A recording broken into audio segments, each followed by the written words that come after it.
नमस्कार, आप देख रहे हैं प्राइम टीवी और मैं हूं आपके साथ मुस्कान अजमानी। वक्त हो चला है 10 बजे का। चलिए रुक करते हैं इस वक्त की बड़ी खबरों की ओर।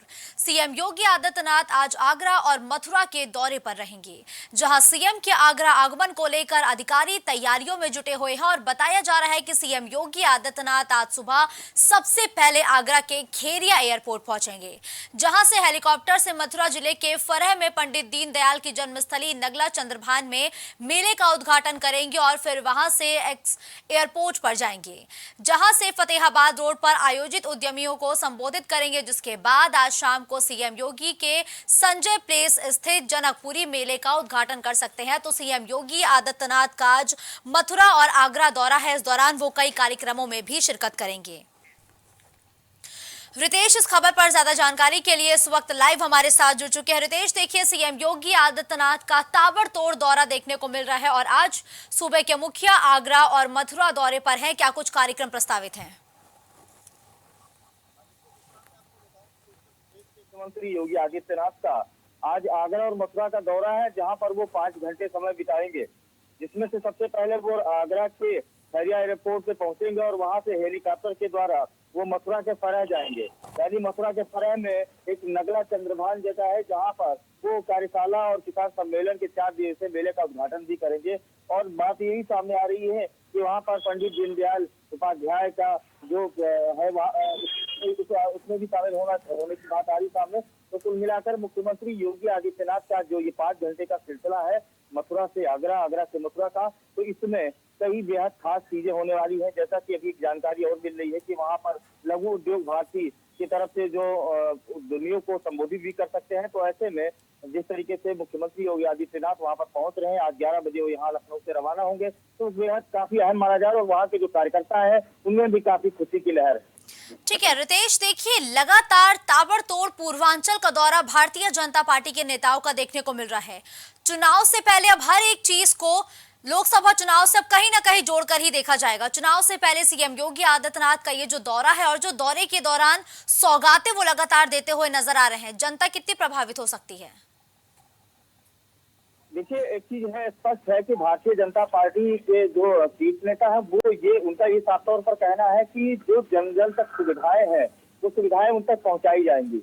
यानी अगर जिस तरीके से अगर 2024 का चुनाव अगर लिया जाए तो भारतीय जनता पार्टी की जो कार्यकारिणी है और जो उसके सदस्य हैं और जो कार्यकर्ता है उनका साफ तौर पर ये कहना है कि प्रत्येक व्यक्ति, यानी एक जो भारत का नागरिक है और इस प्रदेश का जो नागरिक है, उस आखिरी व्यक्ति तक भारतीय जनता पार्टी पहुंचना चाहती है। और उत्तर प्रदेश के द्वारा जो जारी की गई लाभदायक योजनाएं हैं, जो भी योजनाएं हैं, उनको वहां तक पहुंचाने की बात कर रही है। तो ऐसे में भारतीय जनता पार्टी कहीं ना कहीं किसी भी तरह से जितने भी वोटर हैं उन तक वो अपनी पैठ बनाने में मजबूत होती है। हालांकि उत्तर प्रदेश के मुख्यमंत्री योगी आदित्यनाथ इस पर कटिबद्ध रहते हैं, क्योंकि जिस तरीके से अभी कैबिनेट की बैठक हुई और कैबिनेट की बैठक में लगातार ये 23 जो प्रस्ताव थे उनको पास भी किए गए। तो ऐसे में जनता को जिस तरीके से लाभ मिलता है, उस लाभ को देखते हुए उत्तर प्रदेश के मुख्यमंत्री योगी आदित्यनाथ का एक चेहरा स्पष्ट है और साफ है कि वो जिस तरीके से अब 2024 का चुनाव आने वाला है, इसी वजह से उनकी डिमांड भी बढ़ी है। तो आने वाले समय में मुख्यमंत्री एक बड़ा चेहरा है योगी आदित्यनाथ, जो प्रदेश की जनता के लिए, और जो 5 राज्यों में चुनाव होना है वहां पर भी वो पहुंचने के लिए उनकी डिमांड किसी तरीके से मांगी जा रही है। तो ऐसे में देखिए, आज एक चीज और अहम है, श्री कृष्ण जन्मभूमि मसले पर आज फैसला भी आ सकता है और आज सीएम योगी आदित्यनाथ मथुरा दौरे पर भी रहेंगे। तैयारियां कैसे की गई है, सुरक्षा के इंतजाम क्या है और आज ये दोनों चीजें कितनी अहम हो जाती हैं? देखिए मुस्कान, सबसे बड़ी बात यह है कि मथुरा और आगरा का जो इनका आज भ्रमण कार्यक्रम है वो 5 घंटे का पूरा कार्यक्रम है। यानी पंडित दीनदयाल उपाध्याय की जन्मस्थली पर आज पहुंचेंगे मुख्यमंत्री योगी आदित्यनाथ। जानकारी ये भी मिल रही है कि वो कृष्ण जन्मभूमि पर जा सकते हैं, क्योंकि वहां पर जिस तरीके से व्यवस्था चाक चौबंद की जा रही है, ऐसे में एक हलचल है और एक सुगबुगाहट भी है कि मुख्यमंत्री योगी आदित्यनाथ वहां पर पहुंचेंगे। हालांकि वहां पर अगर आगरा की बात की जाए तो यमुना बैराज है, वहां के कुछ लोग हैं, कुछ उद्यमी है, वो चाहते हैं कि यमुना बैराज बनाया जाए, तो इसको लेकर के भी मांग किया जा सकता है। लेकिन फिलहाल जिस तरीके से कृष्ण जन्मस्थली की बात आ रही सामने, तो वहां पर मुख्यमंत्री योगी आदित्यनाथ का पहुंचने का कार्यक्रम हो सकता है, क्योंकि वहां पर जिस तरीके की तैयारियां देखी जा रही हैं तो जरूर वहां पर अगवानी के लिए कार्यकर्ता एकत्रित हो रहे हैं। बिल्कुल ठीक है, धन्यवाद रितेश इस खबर पर हमारे साथ जुड़ते हुए तमाम जानकारी हमारे दर्शकों तक पहुंचाने के लिए।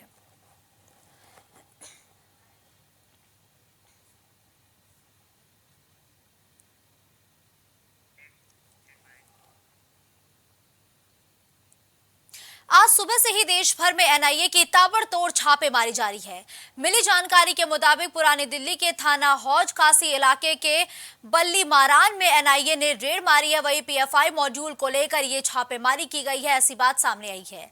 और दिल्ली के अलावा यूपी, महाराष्ट्र, राजस्थान और दिल्ली एनसीआर समेत कई राज्यों में एनआईए का सर्च ऑपरेशन लगातार जारी है। तो यूपी समेत कई राज्यों में एनआईए का ताबड़तोड़ एक्शन देखने को मिल रहा है।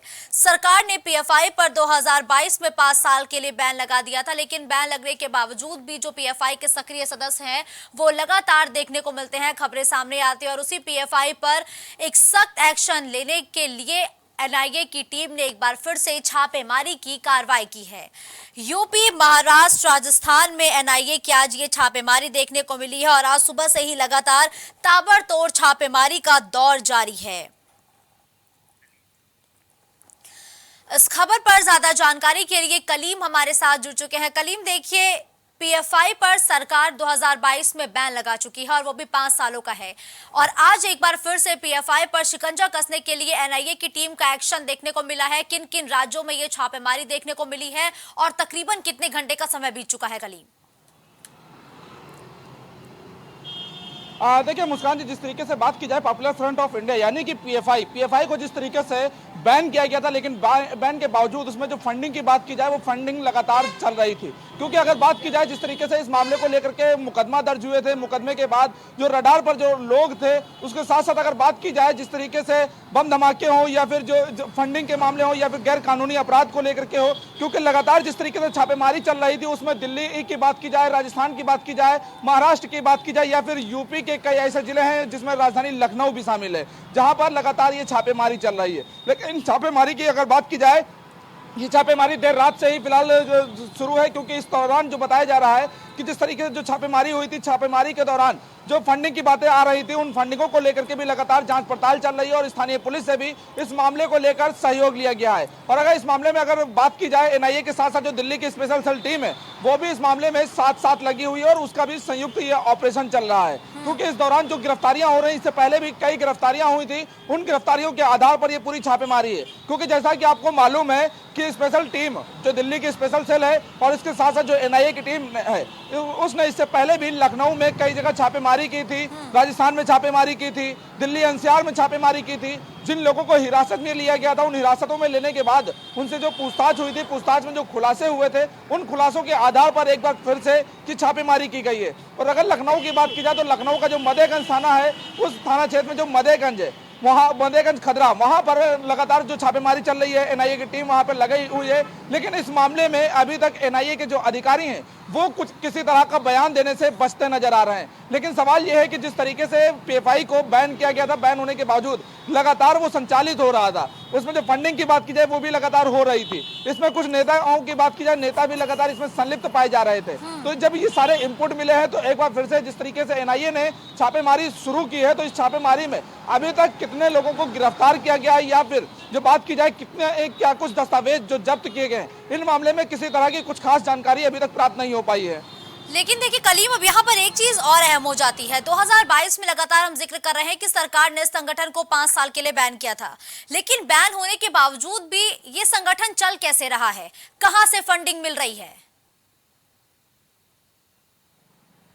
देखिए मुस्कान जी, जिस तरीके से फंडिंग की बात की जाए, क्योंकि PFI popular front of India है जो चाहे पाकिस्तान की बात की जाए, आईएसआई एजेंटों की बात की जाए या फिर जिस तरीके से ट्रेनिंग की बात की जाए, क्योंकि जैसा कि आपको मालूम है कि एसटीएफ, एटीएस और एनआईए की टीम के द्वारा पिछले साल जिस तरीके से छापेमारी की गई थी, छापेमारी में लगभग 2 दर्जन से अधिक लोगों की गिरफ्तारी हुई थी। और बाकायदा इस मामले में यह बताया गया था कि पूरी जो ट्रेनिंग है वो ट्रेनिंग राजधानी लखनऊ के बीकेटी का जो एक गांव है वहां पर उस जंगल में पूरी ट्रेनिंग कराई जा रही थी। वहां पर जिस तरीके से उस गांव में छापेमारी की गई थी, उस छापेमारी के दौरान कई लोगों की गिरफ्तारी भी हुई थी, जिसके बाद वो टीम गिरफ्तारी के बाद खदरा पहुंची थी, फिर हसनगंज पहुंची थी, मड़ियाओं से गिरफ्तारी की थी। ऐसे कई इलाके हैं जहां से गिरफ्तारियां हुई थी। लेकिन अब जिस तरीके से पीएफआई फंडिंग की बात की जाए, क्योंकि जाहिर सी बात है अभी कई ऐसे खुलासे हुए, एटीएस ने कई लोगों की गिरफ्तारियां भी की हैं, जिसमें यह बताया गया कि वो लोग लगातार आईएसआई जो एजेंट के रूप में काम कर रहे थे, जासूसी का काम कर रहे थे, गैर कानूनी गतिविधि जो थी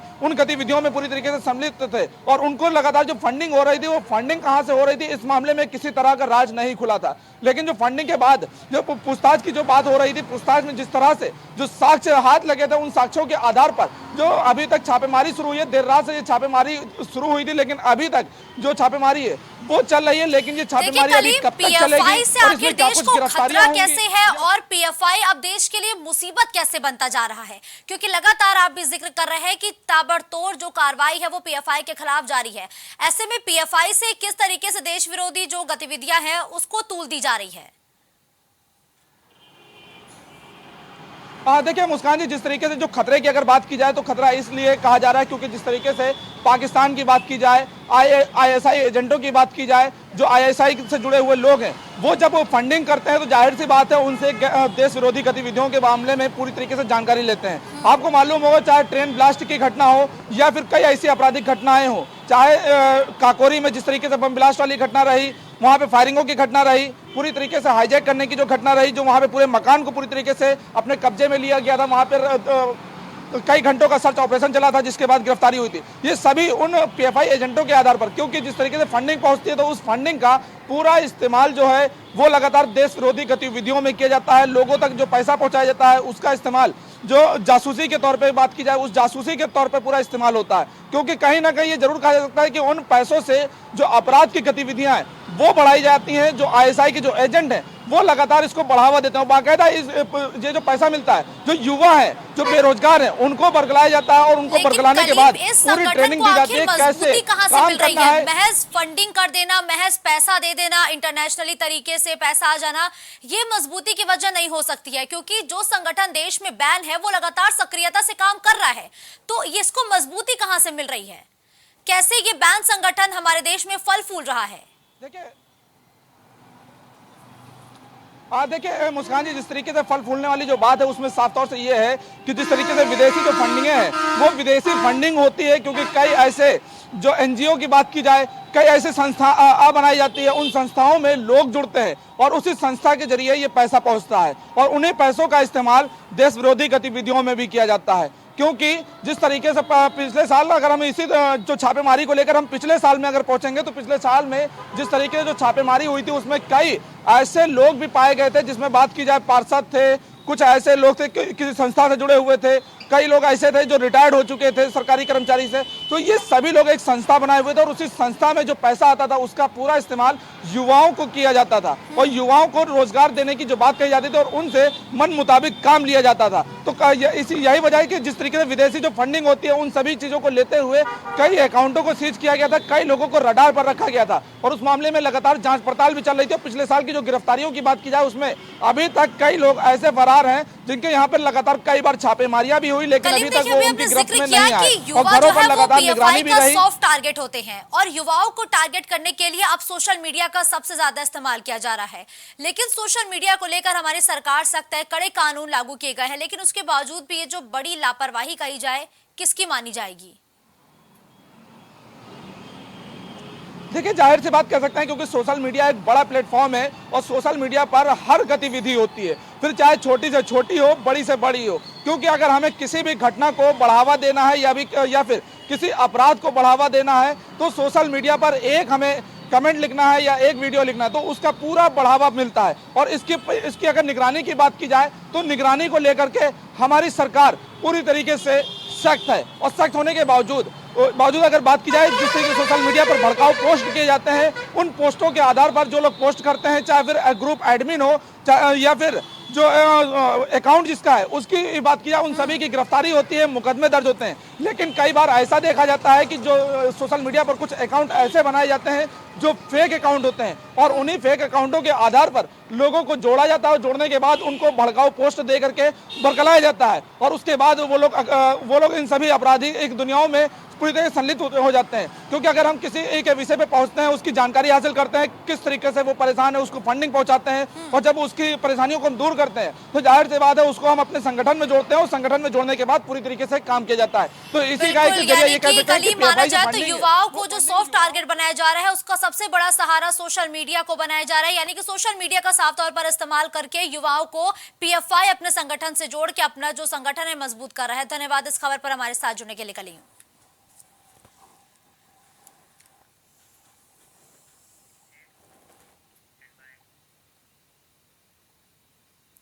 माफिया मुख्तार अंसारी की मुश्किलें कम होने का नाम नहीं ले रही हैं। जहां आज का दिन माफिया मुख्तार अंसारी के लिए बहुत अहम होने वाला है, वहीं गैंगस्टर केस में आज फिर सुनवाई होगी, जहां 14 साल पुराने मामले में गाजीपुर की एमपी एमएलए कोर्ट फैसला सुना सकती है। वीडियो कॉन्फ्रेंसिंग के जरिए बांदा जेल से माफिया मुख्तार अंसारी की अदालत में पेशी होगी। मुख्तार अंसारी के खिलाफ 2009 में गैंगस्टर का यह मामला दर्ज हुआ था और आज उस मामले पर एक अहम सुनवाई हो सकती है। माफिया मुख्तार की मुश्किलें लगातार बढ़ रही हैं। गैंगस्टर केस में आज फिर से सुनवाई होगी और वीडियो कॉन्फ्रेंसिंग के जरिए मुख्तार अंसारी को पेश किया जाएगा। 2009 में गैंगस्टर का यह मामला दर्ज हुआ था और आज उसी मामले पर सुनवाई होनी है और 14 साल बाद अब इस मामले पर एक बार फिर से सुनवाई होनी है।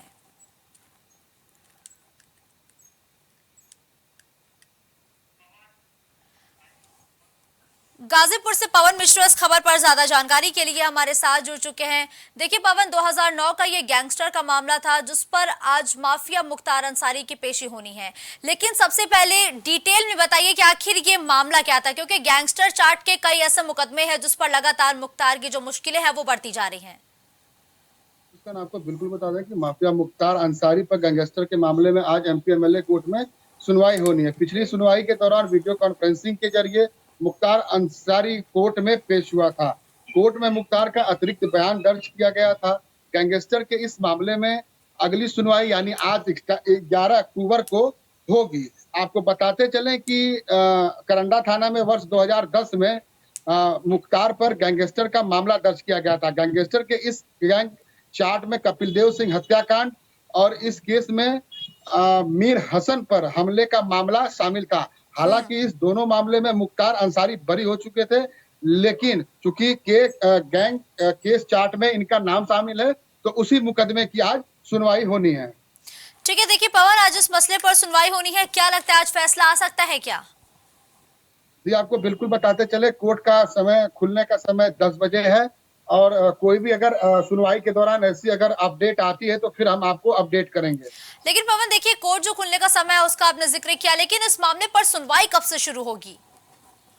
जी आपको बिल्कुल बता दें कि वीडियो कॉन्फ्रेंसिंग के जरिए ही आज भी सुनवाई होगी या फिर हो सकता है कि इसमें अगली तारीख भी मिल सकती है। लेकिन देखिए पवन, लगातार जो मुख्तार अंसारी है मुश्किलें बढ़ती हुई नजर आ रही हैं। ये मामला भी क्या मुख्तार अंसारी के लिए और परेशानियों को बढ़ा सकता है क्या? जी आपको बिल्कुल बताते चलें कि इस मामले में सिर्फ डेट पर डेट पड़ रही है।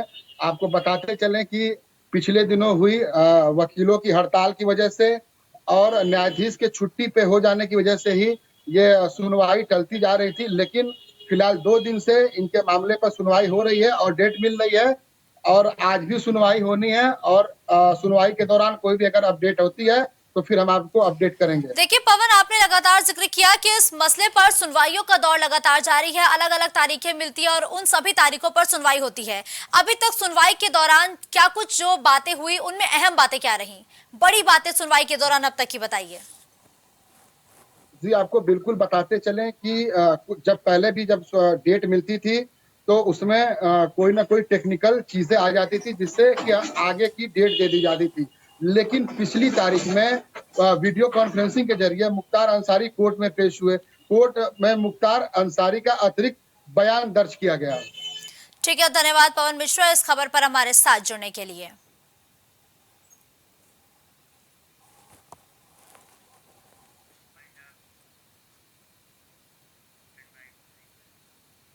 खबरों का सिलसिला यूं ही जारी रहेगा। देश और दुनिया की तमाम बड़ी खबरों के लिए आप देखते रहिए प्राइम टीवी। कुछ भाव पुष्प। आप देख रहे हैं प्राइम टीवी।